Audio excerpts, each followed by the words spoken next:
नमस्कार साथियों, स्वागत है आपका ज्ञानप्रीत क्लासेस के इस सेशन में। इस सेशन में हम बात करेंगे एचपी टेट आर्ट्स के पीवाईक्यूज़ के बारे में, जो कि ज्योग्राफी सेक्शन से रिलेटेड रहेंगे। इससे पहले हमने इसके 6 पार्ट किए हैं, जिनमें हमने बात की थी पॉलिटिकल सेक्शन से रिलेटेड जो भी क्वेश्चन एचपी टेट में पूछे गए हैं, उनके बारे में। इसमें हम बात करने वाले हैं ज्योग्राफी के बारे में। और ये जो क्वेश्चन आज हम डिस्कस करेंगे, ये 2012 और 2013 में पूछे गए हैं और ये इस सीरीज़ का पार्ट 7 रहेगा। इसी के साथ इसमें जो हम 1 से लेकर 18 तक क्वेश्चन देखेंगे, वो 2012 से होंगे और 19 से लेकर 40 तक जो हम क्वेश्चन देखेंगे, वो 2013 में पूछे गए होंगे। तो चलिए आपका ज़्यादा टाइम ना लेते हुए वीडियो को शुरू करते हैं। सबसे पहले हमारे पास पहला प्रश्न है, रोहतांग दर्रा किस जिले में है? हिमाचल प्रदेश का कौन-सा ऐसा जिला है जहाँ पर रोहतांग दर्रा है? ऑप्शन दिए गए हैं चंबा, मंडी, कुल्लू, लाहौल स्पीति। तो देखिए साथियों, इसका राइट आंसर होगा ऑप्शन सी, कुल्लू। कुल्लू में जो है रोहतांग दर्रा स्थित है। चंबा की बात करें तो चंबा के बारे में आपको 2 याद रखने हैं। पहला है सच पास जिसको हम कहते हैं और दूसरा है उगती। मंडी के बारे में आपको एक ही याद रखना है और वो है दुलाची, और ये भी याद रखना है कि ये कुल्लू को जोड़ता है मंडी से। और लाहौल स्पीति के बारे में आपको 2 याद रखने हैं, एक है बारालाचा और दूसरा है कुंजुम दर्रा। चलिए अब बात करते हैं प्रश्न नंबर 2 के बारे में। इसमें पूछा गया है कि गिर जंगल संबंधित हैं। जो गिर जंगल है या गिर पार्क है, वो किससे संबंधित है? ऑप्शन दिए गए हैं सिंह, राइनो, हाथी या फिर मगरमच्छ। तो इसका राइट आंसर हो जाएगा ऑप्शन ए। गिर जंगल जो है वो शेर से संबंधित है, यानी सिंह से है। और गिर जंगल की बात करें हम कि ये कहाँ पे है, तो ये है गुजरात में। राइनो की बात करें कि राइनो के लिए कौन सा जंगल प्रसिद्ध है, कौन सा पार्क प्रसिद्ध है, तो राइनो के लिए जो प्रसिद्ध है वो है काजीरंगा। बात करें कि काजीरंगा है कहाँ पे, तो काजीरंगा है आसाम में। हाथी के बारे में बात करें कि हाथी के लिए क्या प्रसिद्ध है और कहाँ पे है, तो हाथी के लिए जो प्रसिद्ध है वो है पेरियार, और ये है केरल में। मगरमच्छ के लिए बात करें तो मगरमच्छ के लिए है भीतरकनिका। भीतरकनिका जो है ये है ओडिशा में। चलिए अब आगे बात करते हैं प्रश्न नंबर 3 के बारे में। इसमें पूछा गया कि कावेरी जल विवाद निम्नलिखित में से कौन से राज्यों के बीच उलझा है? जो कावेरी जल विवाद है, वो किन-किन राज्यों के बीच है? ऑप्शन दिए गए हैं महाराष्ट्र, कर्नाटक, आंध्र प्रदेश, केरल, कर्नाटक, आंध्र प्रदेश या फिर तमिलनाडु, कर्नाटक, आंध्र प्रदेश। सॉरी, यहाँ आंध्र प्रदेश नहीं, यहाँ पे केरल होगा। या फिर आंध्र प्रदेश, मध्य प्रदेश, केरल। तो इसका राइट आंसर हो जाएगा ऑप्शन सी, तमिलनाडु, कर्नाटक और केरल के बीच जो है वो कावेरी जल विवाद है। आपको कमेंट बॉक्स में ये बताना है कि कावेरी नदी जो है वो निकलती कहाँ से है। चलिए अब आगे बात करते हैं प्रश्न नंबर 4 के बारे में। इसमें पूछा गया कि किसके कारण ढालू घाटियाँ बनती हैं? ढालू घाटियाँ जो होती हैं, इनको हम यू आकार की घाटियाँ भी कहते हैं। ऑप्शन दिए गए हैं नदी, ग्लेशियर, समुद्र की लहरें या फिर ज्वालामुखी का फटना। तो इसका राइट आंसर हो जाएगा ऑप्शन बी, ग्लेशियर के कारण जो है यू आकार की घाटियाँ बनती हैं। नदी की बात करें तो नदी से वी आकार की घाटियाँ बनती हैं। समुद्री लहरों की बात करें तो इनके कारण जो है तटों पर क्या हो जाता है, क्लिफ बन जाते हैं, ये भी ध्यान में रखना है। और ज्वालामुखी जब फटते हैं तो वहाँ पर क्या बन जाता है, वहाँ पर क्रेटर बन जाता है। चलिए अब आगे बात करते हैं प्रश्न नंबर 5 के बारे में। चंद्रमा की कलाएँ बनाने के कारण क्या हैं? यानी जो चंद्रमा की हमें अलग-अलग आकृतियाँ दिखाई देती हैं, उसके कारण क्या हैं? ऑप्शन दिए गए हैं पृथ्वी का परिभ्रमण, चंद्रमा का परिभ्रमण, पृथ्वी की परिक्रमा या फिर चंद्रमा की परिक्रमा। तो इसका राइट आंसर हो जाएगा ऑप्शन डी, चंद्रमा की परिक्रमा के कारण जो है उस पर कलाएँ बनती हैं। जब वो पृथ्वी की परिक्रमा करता है तो सूर्य का प्रकाश वाला हिस्सा जो है हमें अलग-अलग रूपों में दिखाई देता है, जिस कारण उस पर हमें लगता है कि वो कलाएँ बना रहा है, यानी छोटा हो रहा है, बड़ा हो रहा है। पृथ्वी की परिक्रमा के बारे में बात करें कि जब पृथ्वी परिक्रमा करती है तो उससे क्या फ़र्क पड़ता है? तो उससे जो है ऋतुएँ जो होती हैं, उनमें परिवर्तन आ जाता है और पृथ्वी का जो परिभ्रमण होता है उसके कारण जो है दिन और रात होते हैं। ये भी ध्यान में रखना है। चलिए अब आगे बात करते हैं प्रश्न नंबर 6 के बारे में। इसमें पूछा गया है कि सूर्य ग्रहण होता है जब, ऑप्शन दिए गए हैं, सूर्य चंद्रमा और पृथ्वी के बीच आता है, पृथ्वी चंद्रमा और सूर्य के बीच आती है, चंद्रमा पृथ्वी और सूर्य के बीच आता है, या फिर चंद्रमा पृथ्वी और सूर्य एक सीधी रेखा में होते हैं। तो इसका राइट आंसर हो जाएगा ऑप्शन सी। चंद्रमा जब जो है पृथ्वी और सूर्य के बीच में आता है तो अब क्या होता है, सूर्य ग्रहण होता है। और ये एक सीधी रेखा में भी होते हैं, लेकिन बीच में जो है वो चंद्रमा होता है, शुरू में नहीं होता है। और जब पृथ्वी चंद्रमा और सूर्य के बीच में आ जाती है तो उसको हम क्या कहते हैं, तो उसको हम कहते हैं चंद्र ग्रहण। ये भी आपको ध्यान में रखना है। और ये हो गया सूर्य ग्रहण। चलिए अब आगे बात करते हैं प्रश्न नंबर 7 के बारे में। इसमें पूछा गया है कि रेगिस्तान के पौधों की पत्तियां होती हैं, जो रेगिस्तान में पौधे पाए जाते हैं उनकी पत्तियां किस आकार की होती हैं। ऑप्शन दिए गए हैं, आकार में नुकीली, छोटे आकार की और कांटेदार, लंबी या फिर चौड़ी। तो इसका राइट आंसर हो जाएगा ऑप्शन बी, छोटे आकार और कांटेदार जो पत्तियां होती हैं रेगिस्तान वाले पौधों की। लंबी पत्तियों की बात करें, जो लंबी पत्तियां होती हैं वो होती हैं घास के मैदानों की, घास के मैदानों की। वहीं पर बात करें चौड़ी पत्तियों की, तो चौड़ी पत्तियां पाई जाती हैं अधिक वर्षा वाले क्षेत्रों में। चलिए अब आगे बात करते हैं प्रश्न नंबर 8 के बारे में। इसमें पूछा गया है कि भारत में मिलों की सबसे अधिक संख्या है, कहाँ पर है। ऑप्शन दिए गए हैं, अहमदाबाद में, मुंबई में, कलकत्ता में या फिर उड़ीसा में। तो इसका राइट आंसर हो जाएगा ऑप्शन बी, मुंबई में। भारत में मिलों की जो सबसे अधिक संख्या है सूती मिलों की, वो मुंबई में है। यहाँ पे आपको सूती भी लिखना है। और अहमदाबाद के बारे में आपको याद रखना है कि इसको भारत का मैनचेस्टर कहा जाता है। चलिए अब आगे बात करते हैं प्रश्न नंबर 9 के बारे में। भारत में पुरुषों की अपेक्षा स्त्रियां अधिक दिखाने वाला एकमात्र राज्य है, अर्थात भारत का ऐसा कौन सा राज्य है जहां पर लिंग अनुपात अधिक है। तो इसका राइट आंसर हो जाएगा ऑप्शन ए, केरल में। केरल में जो है सबसे अधिक लिंग अनुपात है। और कितना है, तो यहाँ पर 1000 पुरुषों पर कितनी स्त्रियां हैं, यहाँ पर है 1083 स्त्रियां 1000 पुरुषों पर। अब आपको कमेंट बॉक्स में ये बताना है कि भारत में लिंग अनुपात जो है सबसे कम कहाँ पे है। चलिए अब आगे बात करते हैं प्रश्न नंबर 10 के बारे में। इसमें पूछा गया कि तेल और प्राकृतिक गैस आयोग कहाँ स्थित है। इसको हम क्या कहते हैं, इसको हम ONGC भी कहते हैं। कहाँ पे है, ऑप्शन दिए गए हैं, हल्दिया, देहरादून, मुंबई या फिर दिल्ली। तो इसका राइट आंसर हो जाएगा ऑप्शन बी, देहरादून में है ONGC यानी तेल और प्राकृतिक गैस आयोग। चलिए अब आगे बात करते हैं प्रश्न नंबर 11 के बारे में। इसमें पूछा गया कि असम का प्रसिद्ध अभ्यारण्य काजीरंगा किसके लिए प्रसिद्ध है। तो ये मैंने आपको अभी थोड़ी देर पहले बताया। तो इसका आंसर आप कमेंट बॉक्स में जरूर देना। चलिए अब आगे बात करते हैं प्रश्न नंबर 12 के बारे में।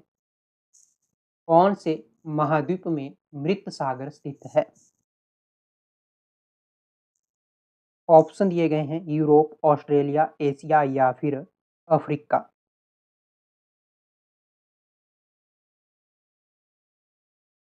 तो इसका राइट आंसर हो जाएगा ऑप्शन सी, एशिया महाद्वीप में जो है अमृत सागर स्थित है। और ये जो है जॉर्डन और जो इजराइल है उसके बीच में स्थित है, ये भी आपको ध्यान में रखना है। चलिए अब आगे बात करते हैं प्रश्न नंबर 13 के बारे में। इसमें पूछा गया कि विश्व में सबसे बड़ा रेगिस्तान है। ऑप्शन दिए गए हैं, गोबी, कालाहारी, सहारा या फिर पेटागोनियन। तो इसका राइट आंसर हो जाएगा ऑप्शन सी, सहारा जो है विश्व का सबसे बड़ा रेगिस्तान है।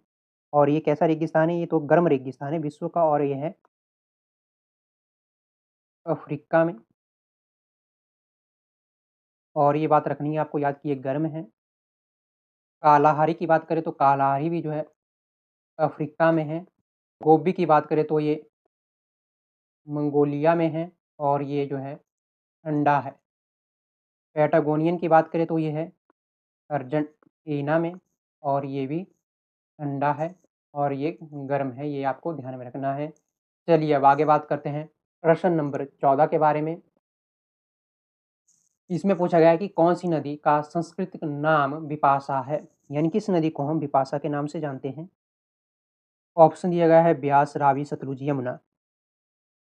तो इसका राइट आंसर हो जाएगा ऑप्शन ए, ब्यास का जो संस्कृत नाम है वो विपाशा है।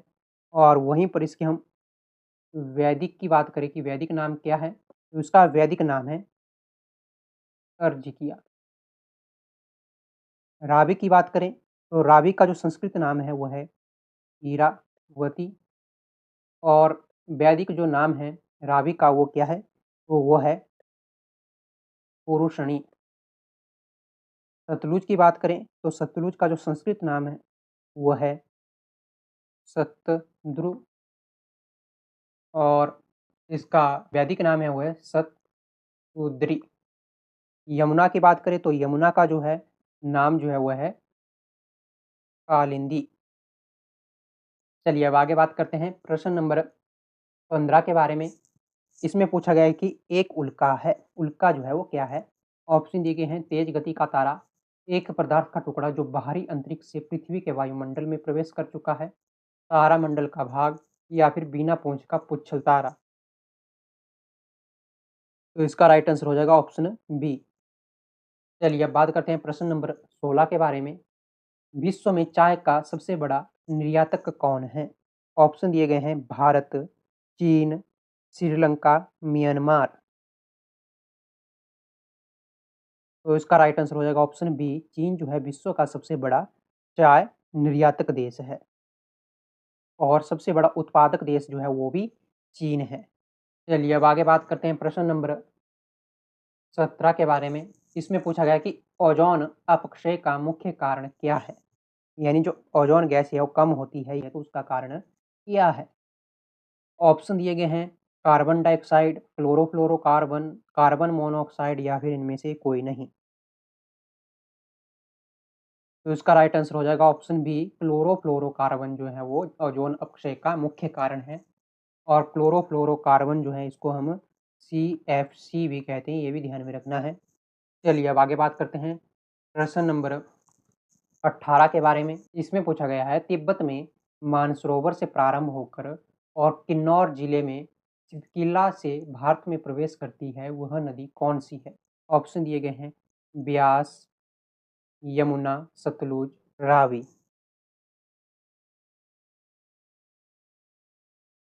तो इसका राइट आंसर हो जाएगा ऑप्शन सी, सतलुज नदी जो है वो तिब्बत में जो मानसरोवर है वहाँ से निकलती है और भारत में प्रवेश करती है, वो करती है किन्नौर जिले में पिपकिल्ला नामक स्थान से। ब्यास की बात करें कि ब्यास कहाँ से निकलती है, तो ब्यास जो है वो कुल्लू से निकलती है। कुल्लू में कहाँ से निकलती है, तो कुल्लू में निकलती है ब्यास कुंड से। यमुना की बात करें कि यमुना कहाँ से निकलती है, तो यमुना निकलती है यमुनोत्री से। सतलुज का आपको बता दिया कि ये तिब्बत के मानसरोवर से निकलती है। और रावी की बात करें, रावी कहाँ से निकलती है, तो रावी निकलती है बड़ा बंगाल से। कई जगह इसको बंगाल कहा जाता है, कहीं पर जगह इसको भंगाल कहा जाता है, ये भी ध्यान में रखना है। और ये कहाँ पे है, ये है कांगड़ा में। चलिए अब बात करते हैं आगे प्रश्न नंबर 19 के बारे में। इसमें पूछा गया कि निम्न में से कौन सी नदी बंगाल की खाड़ी में नहीं मिलती है। यहाँ पे नहीं पे ज़्यादा ध्यान देना है। ऑप्शन दिए गए हैं ताप्ती, वेंगई, महानदी, या फिर गोदावरी। तो इसका राइट आंसर हो जाएगा ऑप्शन ए, ताप्ती। ताप्ती नदी जो है वो बंगाल की खाड़ी में नहीं गिरती है, बल्कि कहाँ पे गिरती है, अरब सागर में। वंगई की बात करें तो वेंगई जो है वो तमिलनाडु की नदी है, यानी तमिलनाडु में ये बहती है। और जो पाक जल डमरू मध्य है वहाँ पर ये गिरती है। और पाक जल डमरू मध्य कहाँ पे है, तो ये बंगाल की खाड़ी में है, जो कि भारत और श्रीलंका के मध्य स्थित है। महानदी जो है वो ओडिशा से बहते हुए बंगाल की खाड़ी में गिरती है। और गोदावरी जो है वो दक्षिण भारत की सबसे लंबी नदी है और ये भी बंगाल की खाड़ी में गिरती है। अब आगे बात करते हैं प्रश्न नंबर 20 के बारे में। विश्व और भारत के सबसे बड़े मैंग्रोव वन कहाँ हैं। ऑप्शन दिए गए हैं पिचावरम, पितारा, सुंदरवन, या फिर भित्री कवका। यहाँ भित्री कणिका होगा।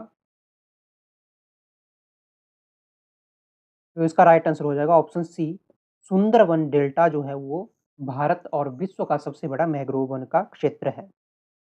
चलिए अब आगे बात करते हैं प्रश्न नंबर 21 के बारे में। इसमें पूछा गया कि भारत के साथ सबसे लंबी भूमि सीमा किस देश की है? ऑप्शन दिए गए हैं चीन, पाकिस्तान, नेपाल या फिर बांग्लादेश।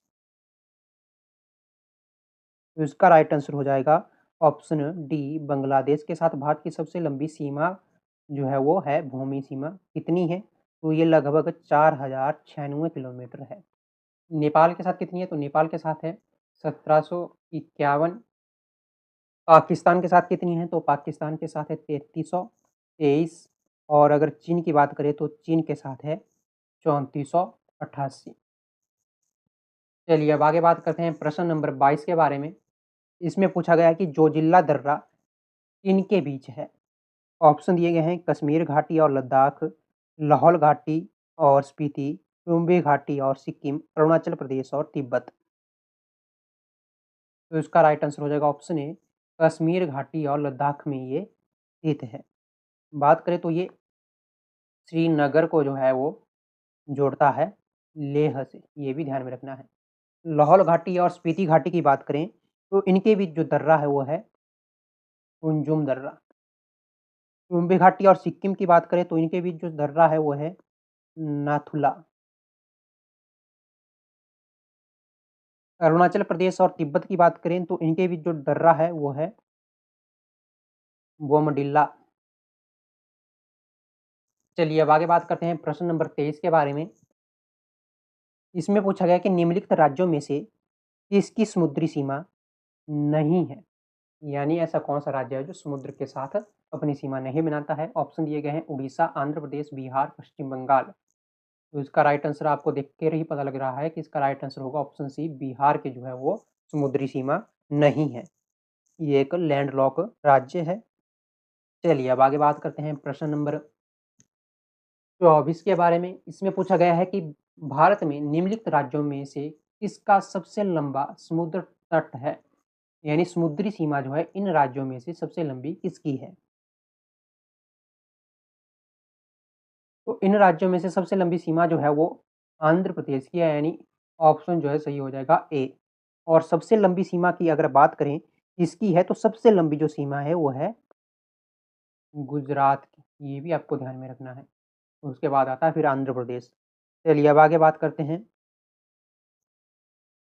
प्रश्न नंबर 25 के बारे में। इसमें पूछा गया कि अरावली पर्वत श्रृंखलाएं किसका उदाहरण है? ऑप्शन दिए गए हैं ब्लैक पर्वत, ओल्ड पर्वत, अवशिष्ट पर्वत या फिर ज्वालामुखी पर्वत। तो इसका राइट आंसर हो जाएगा ऑप्शन सी, अवशिष्ट पर्वतों का एक उदाहरण है अरावली। और ये सबसे पुरानी पर्वत श्रृंखला भी है, ये भी आपको ध्यान में रखना है। चलिए अब आगे बात करते हैं प्रश्न नंबर 26 के बारे में। भारत में प्याज का उत्पादन सबसे अधिक कहाँ होता है? ऑप्शन दिए गए हैं उत्तर प्रदेश में, मध्य प्रदेश में, महाराष्ट्र में या फिर आंध्र प्रदेश में। तो इसका राइट आंसर हो जाएगा ऑप्शन सी, महाराष्ट्र में जो है सबसे ज़्यादा प्याज का उत्पादन होता है। चलिए अब आगे बात करते हैं प्रश्न नंबर 27 के बारे में। इसमें पूछा गया कि पृथ्वी के आंतरिक भाग में गहराई बढ़ने के साथ क्या होता है? ऑप्शन दिए गए हैं ताप बढ़ता है, ताप घटता है, दबाव घटता है या फिर ताप और दबाव दोनों घटते हैं।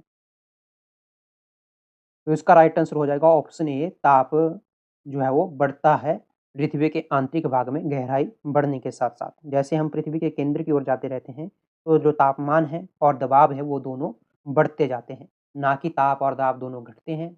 और ये बात आपको याद रखनी है कि जैसे जैसे हम गहराई में जाते हैं तो दबाव जो है वो हमेशा बढ़ता है, ना कि घटता है, इसलिए ये भी गलत होगा। और ताप कहाँ से घटेगा तो ये भी गलत होगा। तो इसका राइट आंसर हो जाएगा ऑप्शन ए, ताप बढ़ता है। और कई बार अगर मान लीजिए इसको प्रश्न को फिर से पूछ लिया जाता है लेकिन ऑप्शन बदल दिए जाते हैं, तो वहाँ पे आपको ध्यान में रखना कि ताप और दबाव जो है वो दोनों बढ़ते हैं। चलिए अब आगे बात करते हैं प्रश्न नंबर 28 के बारे में। इसमें पूछा गया कि निम्नलिखित में से कौन-सा खनिज है? यहाँ पे जो ऑप्शन दिए गए हैं इनमें से खनिज कौन-सा है? ऑप्शन दिए गए हैं एस्टर, हीरा, दालचीनी या फिर लौंग। तो इसका राइट आंसर हो जाएगा ऑप्शन बी, हीरा जो है वो खनिज है। और वहीं पर कास्टर की बात करें तो ये एक तिलहन का पौधा होता है, इसको हम जो है अरंडी भी कहते हैं। वहीं पर दालचीनी जो है ये एक मसाला है और लौंग जो है ये भी एक मसाला है। चलिए अब आगे बात करते हैं प्रश्न नंबर 29 के बारे में। भारत और चीन के बीच की सीमा रेखा को क्या कहते हैं? ऑप्शन दिए गए हैं रेडक्लिफ रेखा, ड्यूरंड रेखा, मैकमोहन रेखा, रेड लाइन। तो रेड लाइन जो है कोई भी रेखा नहीं है, तो ये तो गलत हो गया। अब इन तीन में से आपको बताना है कि कौन सा होगा। तो इसका राइट आंसर होगा ऑप्शन सी, मैकमोहन रेखा जो है हम उसको कहते हैं भारत और चीन के बीच की जो रेखा है। ड्यूरंड रेखा जो है इसको कहाँ का ये रेखा है ये? तो ये रेखा है पाक और जो अफ़गानिस्तान है वहाँ की। और रेडक्लिफ रेखा जो है वो कहाँ की है? तो रेडक्लिफ रेखा है भारत और पाक के बीच, ये भी आपको ध्यान में रखना है। चलिए अब आगे बात करते हैं प्रश्न नंबर 30 के बारे में। इसमें पूछा गया है कि निम्नलिखित में से कौन-सी फसल खरीफ मौसम में नहीं उगाई जाती है? कौन-सी फसल है जो खरीफ के मौसम में नहीं उगाई जाती है? ऑप्शन दिए गए हैं बाजरा और चावल, मक्का और ज्वार, जौ और सरसों, ज्वार और चावल। आपको पता होना चाहिए कि खरीफ की फसलें कब उगाई जाती हैं। खरीफ की जो फसलें हैं ये बरसात के मौसम में उगाई जाती हैं और जो रबी की फसलें हैं वो सर्दियों में उगाई जाती हैं। तो इसका राइट आंसर हो जाएगा ऑप्शन सी, जौ और सरसों जो है ये रबी फसलें हैं, ना कि खरीफ फसलें। और ये जितनी भी बताई गई हैं ये क्या हैं? ये खरीफ फसलें हैं। चलिए अब आगे बात करते हैं प्रश्न नंबर 31 के बारे में। इसमें पूछा गया है राजस्थान नहर, इसी को हम इंदिरा गांधी नहर भी कहते हैं, ये किस नदी से जल प्राप्त करती है? ऑप्शन दिए गए हैं सतलुज, यमुना, चंबल या फिर सतलुज और व्यास। तो इसका राइट आंसर हो जाएगा ऑप्शन डी, सतलुज और ब्यास से जो है ये जल प्राप्त करती है। और अगर हम बात करें कि ये कहाँ से शुरू होती है, तो ये शुरू होती है हरिके बैराज से, इसको हम हरिके पत्तन भी कहते हैं। यहाँ पर जो सतलुज और ब्यास नदियाँ आपस में मिलती हैं और यहीं से जो है इंदिरा गांधी नहर शुरू होती है। चलिए अब आगे बात करते हैं प्रश्न नंबर 32 के बारे में। इसमें पूछा गया है कि मन्नार की खाड़ी स्थित है। ऑप्शन दिए गए हैं कन्याकुमारी से दक्षिण में, केरल के पश्चिम में, तमिलनाडु के पूर्व में या फिर गुजरात के पश्चिम में। तो इसका राइट आंसर हो जाएगा ऑप्शन सी, तमिलनाडु के पूर्व में जो है वो मन्नार की खाड़ी स्थित है। गुजरात के पश्चिम में जो है वो कच्छ की खाड़ी है। केरल के पश्चिम की बात करें तो यहाँ पे लक्षद्वीप है। चलिए अब आगे बात करते हैं प्रश्न नंबर 33 के बारे में। इसमें पूछा गया है कि भारत के किस क्षेत्र में ग्रीष्मकालीन मानसून सबसे पहले आता है? ऑप्शन दिया गया है गंगा के मैदान में, पश्चिम घाट या फिर पूर्वी घाट या हिमाचल।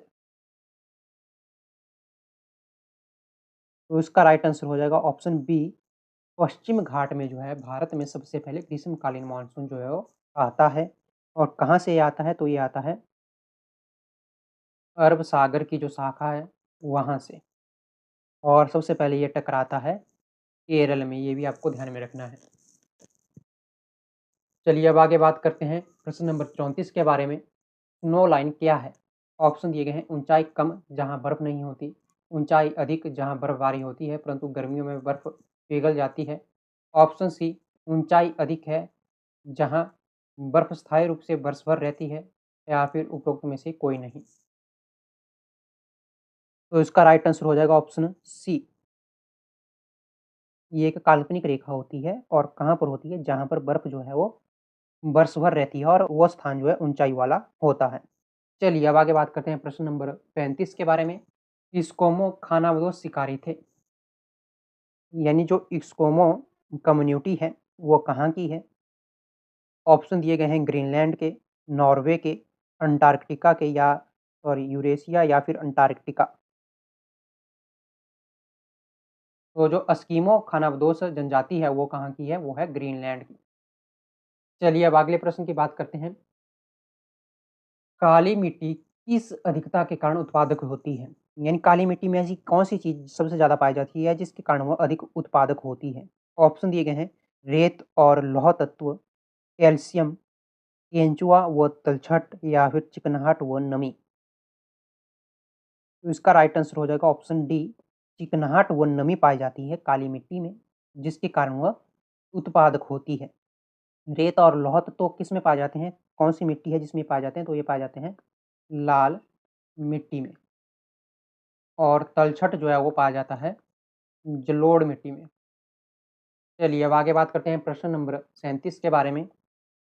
बंगाल की खाड़ी में समुद्री तूफानों की सामान्य दिशा क्या रहती है? ऑप्शन दिए गए हैं पूर्व से पश्चिम, पश्चिम से पूर्व, पश्चिम से दक्षिण, उत्तर से दक्षिण।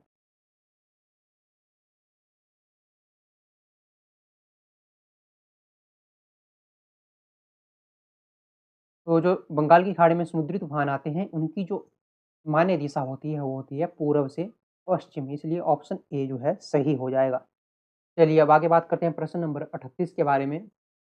इंदिरा पॉइंट कहाँ स्थित है या इंदिरा पॉइंट स्थित है? ऑप्शन दिए गए हैं लक्षद्वीप, दमन और दीव में, तमिलनाडु में, अंडमान और निकोबार में। तो इसका राइट आंसर हो जाएगा ऑप्शन डी, अंडमान और निकोबार में इंदिरा पॉइंट जो है वो स्थित है, निकोबार द्वीप जो है वहाँ पर। और ये भारत का सबसे दक्षिणतम बिंदु है। तमिलनाडु की बात करें तो तमिलनाडु में मुख्य भूमि का सबसे दक्षिणतम बिंदु है और वो है कन्याकुमारी। इसके अलावा आपको बताने हैं कि भारत का पश्चिमी, पूर्वी और उत्तरी बिंदु कौन-कौन से हैं, वो आपको कमेंट बॉक्स में ज़रूर बताने हैं। चलिए अब आगे बात करते हैं प्रश्न नंबर 39 के बारे में। इसमें पूछा गया है, सूर्य की पराबैंगनी किरणों के हानिकारक प्रभाव से पृथ्वी की रक्षा करती है। ऑप्शन दिए गए हैं विरल वायु, संघन वायु, ओजोन परत, नाइट्रोजन गैस। तो जो पराबैंगनी किरणें हैं, उनसे जो पृथ्वी की रक्षा करती है वो है ओजोन परत, इसलिए ऑप्शन सी सही हो जाएगा। नाइट्रोजन के बारे में आपको ध्यान में रखना है कि ये नाइट्रोजन जो है वो पृथ्वी के वायुमंडल में सबसे अधिक पाई जाती है। चलिए अब आगे बात करते हैं प्रश्न नंबर 40 के बारे में। बुडापेस्ट किस देश की राजधानी है? तो बुडापेस्ट किसकी राजधानी है ये आपको बताना है। ऑप्शन दिए गए हैं हंगरी, इंडोनेशिया, हैती, बुल्गारिया। तो इसका राइट आंसर हो जाएगा ऑप्शन ए, हंगरी की जो है बुडापेस्ट राजधानी है। इंडोनेशिया की क्या है? तो इंडोनेशिया की जो है वो है नुसतारा। पहले क्या थी? तो पहले थी इनकी जकार्ता। हैती की बात करें, हैती की क्या है? तो हैती की है पोर्ट आ प्रिंस। पोर्ट आ प्रिंस जो है ये हैती की है। बुल्गारिया की बात करें, बुल्गारिया की क्या है? तो इनकी है सोफिया। अब आगे बात करते हैं आज और इस वीडियो के अंतिम प्रश्न के बारे में। शुरू में मैंने आपको बताया था कि इसमें केवल 40 प्रश्न हैं, लेकिन इसमें 41 प्रश्न हैं और ये जो प्रश्न है, ये जो पूछा गया था, ये पूछा गया था 2012 में, ये भी आपको ध्यान में रखना है। इसमें पूछा गया कि हम सामान्यतः समुद्र की गहराई मापते हैं, यानी समुद्र की गहराई जो होती है उसको हम किसमें मापते हैं? ऑप्शन दिए गए हैं फीट में, फैदम में या फिर मीटर में या नॉटिकल माइल्स में। तो साथियों उसका राइट आंसर होगा ऑप्शन बी, समुद्र की जो गहराई है उसको हम फैदम में मापते हैं। और एक फैदम जो होता है वो होता है ये फीट के बराबर, ये भी आपको ध्यान में रखना है। वहीं पर नॉटिकल माइल्स के बारे में भी आपको ध्यान में रखना है। इससे हम क्या मापते हैं? इससे हम मापते हैं समुद्र की दूरी। तो इसी के साथ इस वीडियो में इतना ही। और आपको जो है ये पीवाईक्यू की जो पूरी सीरीज़ है वो आपको हमारे डिस्क्रिप्शन बॉक्स में इसका लिंक मिल जाएगा। वहाँ से आप इस पूरी सीरीज़ को देख सकते हैं, प्लेलिस्ट हमने बना दी है। और आप इसी के साथ अपने जो सुझाव हैं, वो भी हमें कमेंट बॉक्स में ज़रूर देना कि हमें और क्या-क्या बदलाव करने चाहिए ताकि आपको आसानी से समझ आए। और अगर आपको ये वीडियो अच्छी लगी होगी, कुछ भी इससे आपने कुछ नया सीखा होगा, तो इस वीडियो को लाइक करना और हमारे चैनल को सब्सक्राइब करना। तो इसी के साथ इतना ही, मिलते हैं आपसे अगले वीडियो में। तब तक के लिए सीखते रहिए, पढ़ते रहिए। जय हिंद, जय भारत।